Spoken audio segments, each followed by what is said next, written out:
Белла Самашева. Каратеден Қазақстан Республикасының ұлттық құрама мүшесімін. 2017 жылдан бастап олимпиадалық даярлық орталығының спортшысымын.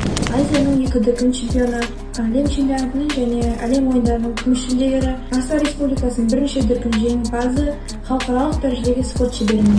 Алматы қаласында дүниеге келдім. Кейін Астана қаласына әкемнің қызметі бойынша көшіп келдік. Отбасыда 2 қызбыз.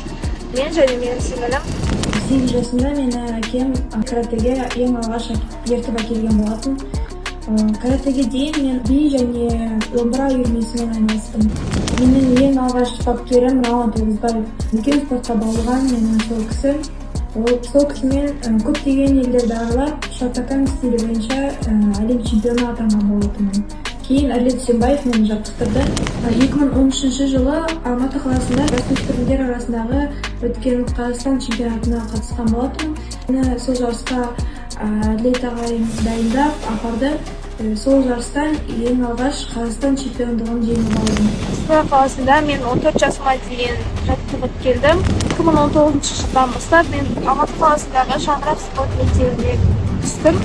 Сол кезден бастап қазіргіге дейін менің бапкерім Берік Қасенов болады. Ол кісінің лап қойы алуы арқылы және шеберлігінің арқасында қазіргі жетістіктерге жетіп отырмын. 2018 жылы жастар құрамасында жаттықтым. Біздің бас бапкеріміз Шаттыққа Жұмақан. Қазіргі таңда ересектер ұлттық құрамасына ендім. Біздің бас бапкеріміз Тарик Абдусален. 2021 жылы алғаш Азия чемпионы атандым. Іріктеуден өтіп, жарысқа бір ай қалған кезде жарақат алдым. Финалда Иран елінің спортшысымен кездестім. Жарақатқа қарамастан жеңіске жеттім. Биылғы жылдың басында ең алғаш ересектер арасында Анталияда өткен Каратэ One Премьер-лига халықаралық жоғарғы рейтингілік турнирде жеңіске жеткен болатынмын. Финалға дейін 5 жекпе-жек өткіздім. Финалда итальяндық спортшысымен кездестім. Ол менен 10 жас үлкен, өте тәжірибелі спортшы. Бірақ оған қарамастан жеңіске жеттім. Алда жоспарланған ірі жарыстар көп.